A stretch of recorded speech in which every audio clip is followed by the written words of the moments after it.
Ante las mareas de todos los días,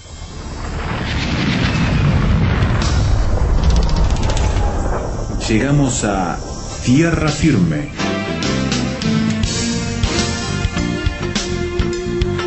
Diálogos de actualidad con Salvador de Lutri.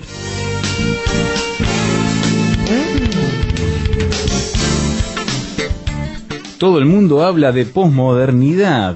Nuestros profesionales, intelectuales, los medios masivos de comunicación, se escriben libros, artículos en periódicos, en páginas de internet, e incluso, Salvador, nuestros oyentes están inquietos y nos están escribiendo, dice, queremos que toquen el tema de la posmodernidad, porque claro, se escucha, se habla, se dicen muchas cosas, pero quisieran saber un poco más de qué es esto de la posmodernidad.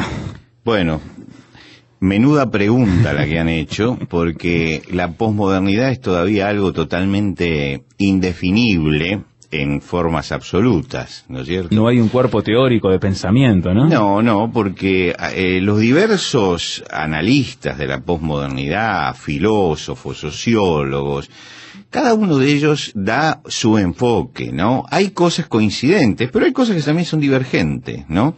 Lo que sí que estamos viviendo, lo que nos damos cuenta es que la posmodernidad es una etapa de crisis, ¿no? Por eso la llamamos posmodernidad. Entró en crisis algo que se llamaba modernidad. Y yo creo que también la palabra se usa como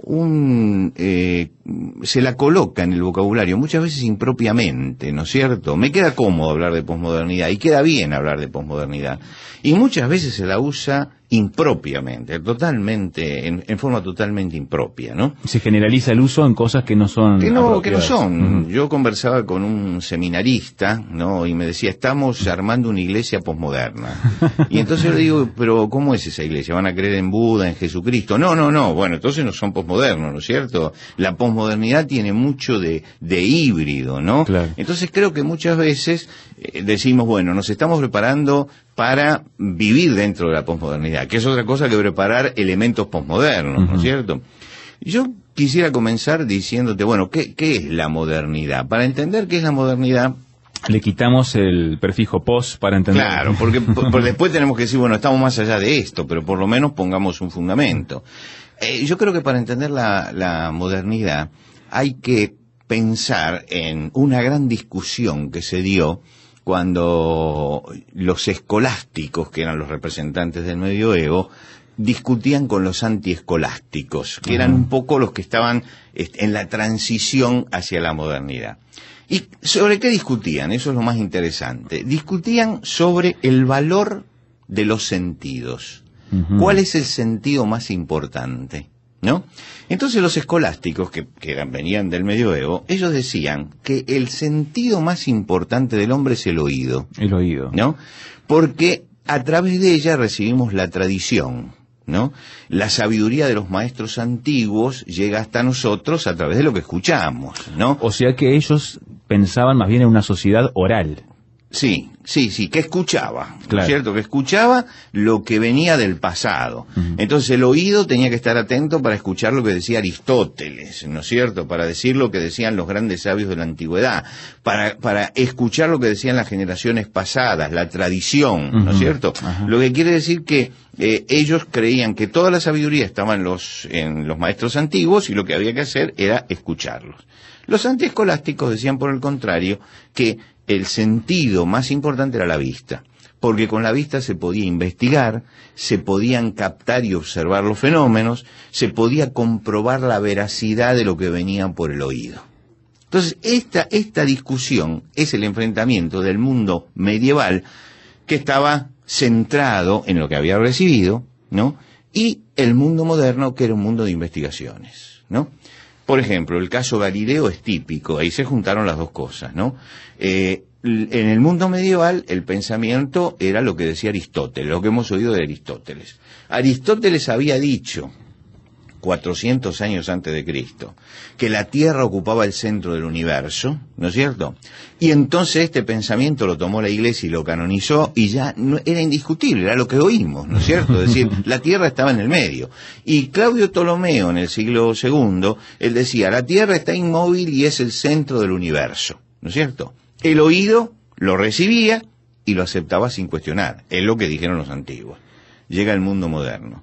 El mundo moderno empieza a mirar. Entonces Nicolás Copérnico mira y teoriza que la Tierra tiene que girar alrededor del Sol.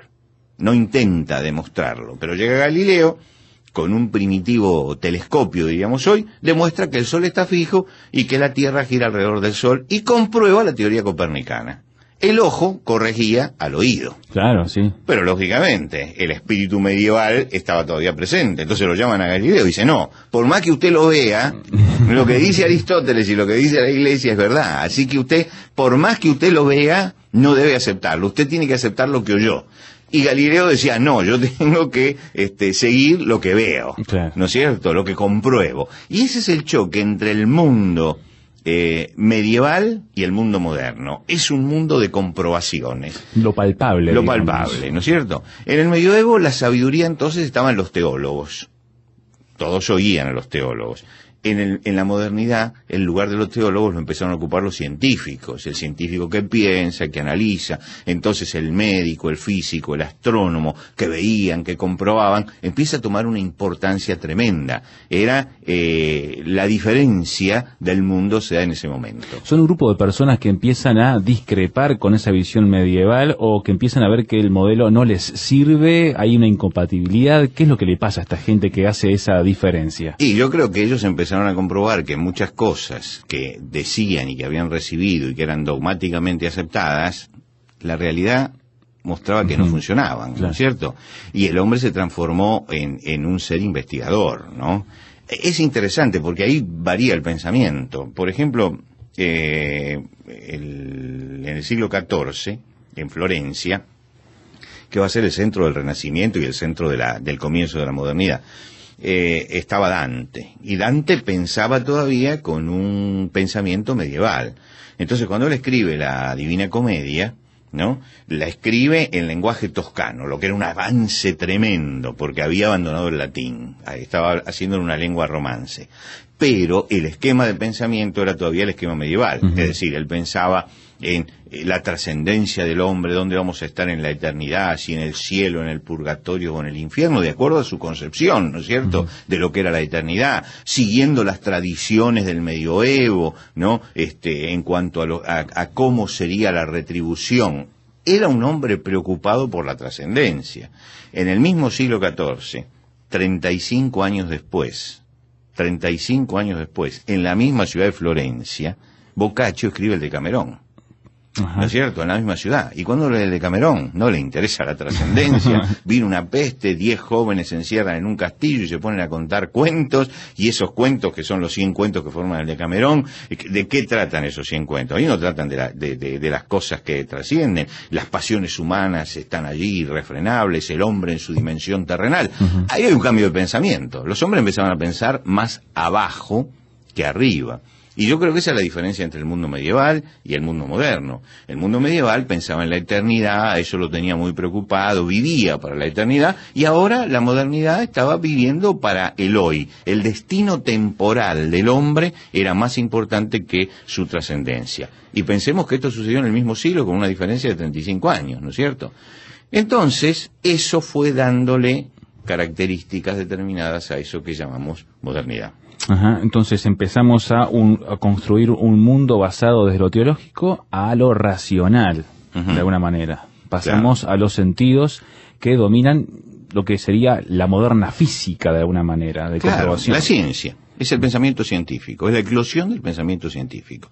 Quiere decir que la modernidad trajo todas las novedades al mundo, ¿no?, de un hombre que no aceptaba ninguna dogmática. No aceptaba lo axiomático, lo que dijeron los antiguos, sino todo debía ser revisado. Por eso, las características de la modernidad son la renovación constante. Se crea una idea una ideología revolucionaria a nivel científico, a nivel histórico, a nivel filosófico. No aceptamos nada, hay que renovarlo, hay que comprobarlo, y un deseo de superación. Entonces se ataca la religión, se destruyen los sistemas monárquicos, Ajá. ¿no es cierto? El sistema monárquico era para ellos un sistema autoritario, por eso es la época de las grandes revoluciones, la modernidad, donde se cambia todo eso y se quiere llegar a la democratización. Tal vez las dos revoluciones grandes de la modernidad que marcaron al mundo son la Revolución Francesa y la Revolución Rusa, ¿no es cierto? Claro. Pero juntamente con ellas hay revoluciones por todas partes, ¿no es cierto? Se afirma la autonomía del individuo, el individuo piensa por sí mismo, razona y es libre, el hombre es la medida de todas las cosas, se rescata el axioma de Protágoras, ¿no es cierto?, con eso, y se empieza a desarrollar una idea de progreso. Uh-huh. Por este camino vamos a desarrollar la ciencia, vamos a desarrollar la técnica, vamos a desarrollar la industria. Comienzan la época de los grandes inventos, de las grandes creaciones, y juntamente con eso empiezan a proliferar las ideologías, Claro. que pretenden explicar y conducir a la sociedad. Ya no es la teología la que manda, sino ahora aparece la ideología, ¿no? Esa ideología es un conjunto de ideas que pretende explicar los fenómenos de la vida y de la sociedad, al margen, y pretende también implementarlos en la realidad, ¿no es cierto? Y entonces surgen el liberalismo, el marxismo, algunos que hemos conocido, el fascismo, el nazismo, ¿no es cierto?, el anarquismo. Son todas manifestaciones de ideologías que iba desarrollando la modernidad, que no es una característica del mundo medieval, sino es una característica del mundo moderno. Aquí estamos entonces introduciéndonos para desembocar en lo que es la posmodernidad, recorriendo este proceso histórico a grandes pincelazos como fue el mundo medieval. Estamos en el mundo moderno ahora y vamos a seguir viendo algunas características más que son de alguna manera los antecedentes para formar luego esto que es la posmodernidad. Enseguida volvemos.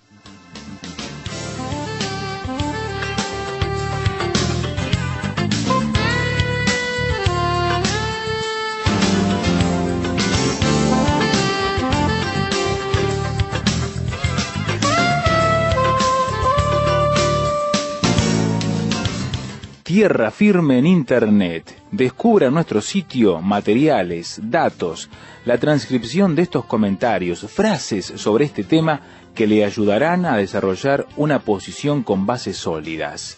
Visítenos en www.tierrafirmertm.org www.tierrafirmertm.org. Tierra Firme es una producción de Radio Transmundial.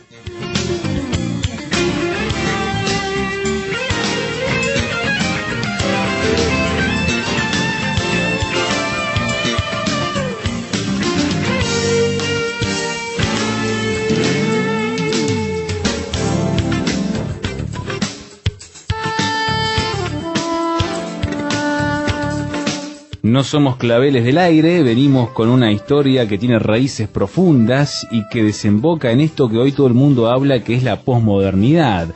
Recién decía Salvador que había un surgimiento en esta época moderna, luego que termina la Edad Media, de lo que son las ideologías, tomando un fuerte rol protagónico en la explicación de lo que es el mundo y para dónde vamos. Bueno, yo creo particularmente que las ideologías son expresiones religiosas seculares. Mira qué interesante. ¿No es cierto? Son expresiones religiosas pero seculares. Ajá. ¿Por qué?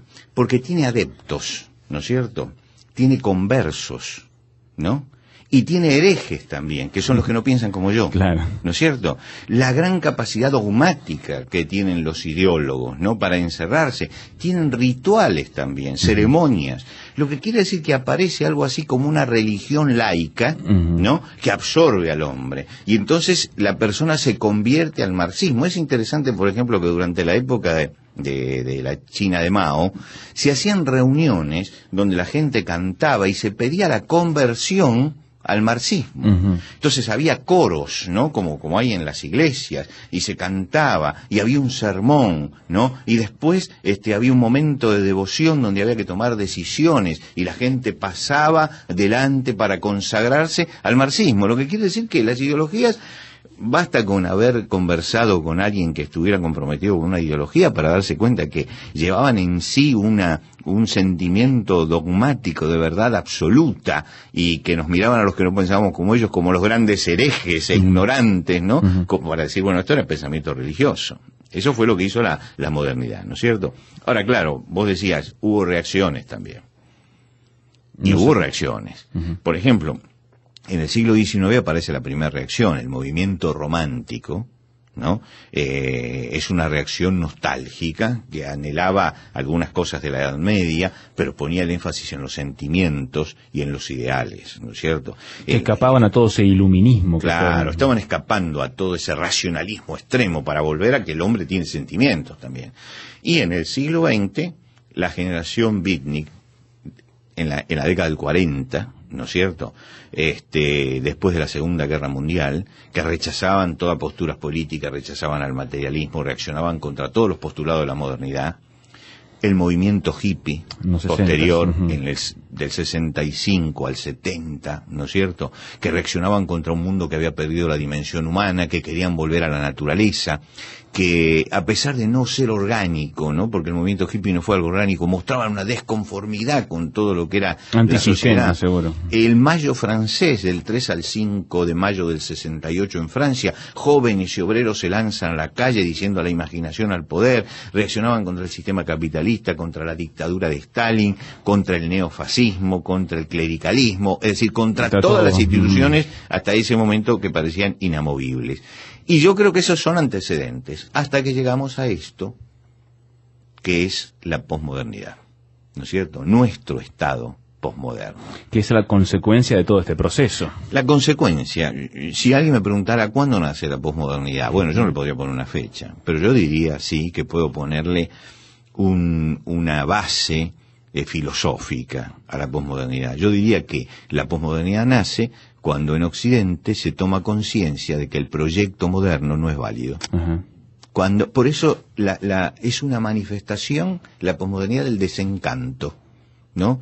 Que perdimos el tiempo creyendo en tantas ideologías porque no llegamos a nada, que ninguna de las promesas que nos hicieron se cumplió, que hay una tremenda frustración.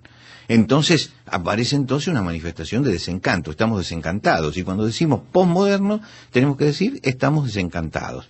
La sensación de que las ideologías han fracasado, ninguna consiguió lo que se propuso, de que la filosofía nos llevó a la nada y al vacío con el existencialismo, pero no nos dio respuesta, de que la ciencia mostró sus límites y además tiene una ambivalencia que por un lado quiere salvar la vida y por el otro la destruye, esa ambivalencia entre el bien y el mal, que el progreso es un mito, porque la realidad no puede ser modificada, ¿no? No se puede ser optimista frente a las modificaciones de la realidad, que la religión organizada ha dejado un tendal de fracasos en la historia, que el futuro es en vano planificarlo porque en definitiva hay centros de poder que manejan todo, ¿no? Y entonces uno depende de eso. Y que los metarrelatos, que son las complejas estructuras de pensamiento, políticas, sociales, religiosas, ¿no es cierto?, sobre las que se basa, han caducado. ¿Puedo decir entonces que se puede calificar a esta época como de desencanto? Desencanto. La posmodernidad es el tiempo del desencanto, de los hombres desencantados. Entonces yo cuando me desencanto de todo, no me interesa la filosofía, no me interesa la religión, no me interesa las ideologías, estoy desencantado, no me lleva a ningún lado, entonces me reduzco a dos cosas. Me reduzco a mí. Yo tengo que vivir bien. En este tiempo que tengo que pasar lo mejor posible, no intentar cambiar la sociedad, porque no se puede. Por lo menos yo tengo que vivir tranquilo, feliz y disfrutar. ¿Y cuándo? Hoy. Sin hacerme mucho problema, porque mañana me puede atropellar un auto, tomo un avión y se cae, me pueden diagnosticar un cáncer. Lanzar entonces una bomba. Hoy estoy bien, no pienso en el mañana, no pienso en la muerte, no pienso en nada. Me centro en mí mismo. Suprimo el pasado. Fracasó, suprimo el futuro. Bueno, lo que venga, venga. Me ocupo en el presente, porque el desencanto nos lleva a eso, finalmente. Entonces estamos hablando que se pierde esos movimientos colectivos de proyectos comunes y conjuntos y hay un individualismo extremo. Sí, tremendo individualismo. Y yo estaba leyendo, mientras que estudiaba este tema, estaba leyendo al profeta Isaías, Y el profeta Isaías habla de un momento en la historia en que los hombres, en la historia de su pueblo, él vivió en una época que uno puede calificarla de posmoderna, él cuenta que los hombres de su tiempo rechazaban la historia, ¿no? Es decir, ellos sabían, por ejemplo, que su gran enemigo histórico había sido Egipto, pero en ese momento tenían necesidades frente políticas y entonces volvían a Egipto a pesar de lo que había sido. Entonces, claro, había algunos que decían, pero la historia nos demuestra, decían, no queremos saber nada con la historia. No queremos saber nada con la historia. Pero nosotros fuimos esclavos 400 años en Egipto. No, pero eso es pasado. La historia cambió. Entonces venían los que hacían pronósticos de a dónde vamos a ir como sociedad si nos asociamos con Egipto. Sí, sí. Y entonces dice que ellos le decían en un lenguaje muy pintoresco como el que tiene Isaías, dicen a los videntes no veáis y a los profetas no profetizáis. Como diciéndole, y cuando les decían algo ellos decían, bueno, díganos cosas halagüeñas. No profeticen mentira, no nos quiten las ilusiones que tenemos. Es una etapa posmoderna. Lo interesante es que Isaías dice que esa actitud frente a la vida, ¿no? Esa actitud de desencanto, de dejar ser, de egocentrismo, dice, es como una tremenda grieta en una inmensa pared. En un momento todo se derrumba, claro, ¿no? Es decir, no se puede vivir constantemente en ese estado, ¿no? Por lo tanto, acá los estudiosos dicen que una cosa es lo posmoderno y otra cosa es la posmodernidad. Uh-huh. Si estamos ante lo posmoderno, es una moda pasajera. Si estamos ante la posmodernidad, es toda una etapa. Lo peligroso sería que esto se transforme en una etapa de desencanto, ¿no es cierto? Y así como hemos vivido 400 años de modernidad, ahora entremos a un mundo de total desencanto de todas las cosas, porque eso marcaría la decadencia total del mundo occidental. Y esta es una gran discusión que tienen los filósofos. Pero yo me quedo con el pensamiento de Isaías. Isaías dice, miren, esto es como una grieta. Uno no puede vivir solamente para mí y para el hoy. Uno tiene que tener dimensión histórica, tiene que mirar hacia adelante, tiene que pensar en su eternidad, tiene que pensar en su trascendencia. Cuando yo pienso pensar en la eternidad, en la trascendencia, hacia dónde voy, ya dejé la actitud posmoderna. Por eso yo decía al principio, no puede haber una iglesia posmoderna, ¿no es cierto? Claro. Cuando yo digo, voy a leer los metarrelatos de mi fe, ¿no es cierto? La Biblia, por ejemplo, el Evangelio, voy a leer eso, el metarrelato de mi fe, donde se basa todo esto, es una actitud antiposmoderna. Pero realmente, si quiero crecer como individuo, si quiero tener esperanza, si quiero realmente realizarme, tengo que ir a la fuente, tengo que volver al Evangelio, y tengo que mirar para adelante, hacia dónde voy. Cuando tengo esa dimensión, entonces el barco que está en medio del mar sabe hacia dónde se dirige. Comparo la posmodernidad como un barco en medio del océano. Dice, no quiero saber de dónde vengo, no quiero saber a dónde voy, está a la deriva. Creo que tenemos que recuperar el decir de dónde vengo, ¿no? Y volver a las verdaderas fuentes, hacia dónde voy, qué esperanza puedo tener. Y si tomamos ese camino, entonces vamos a mirar hacia adelante con esperanza y vamos a mirar el pasado con deleite y vamos a vivir la vida en plenitud.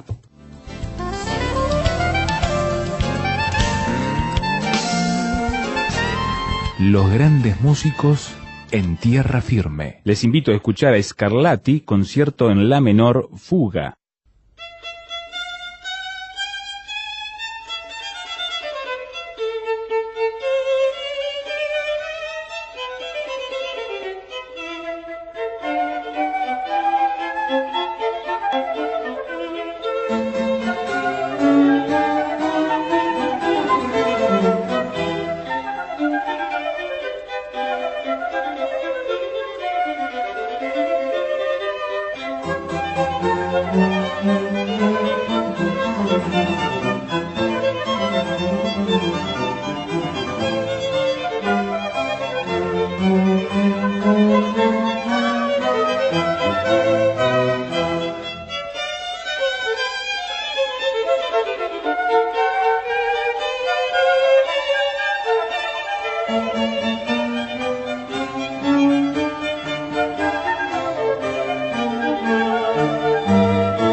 Escuchábamos de Scarlatti el concierto en la menor fuga, interpretado por la Sinfónica de Leningrado.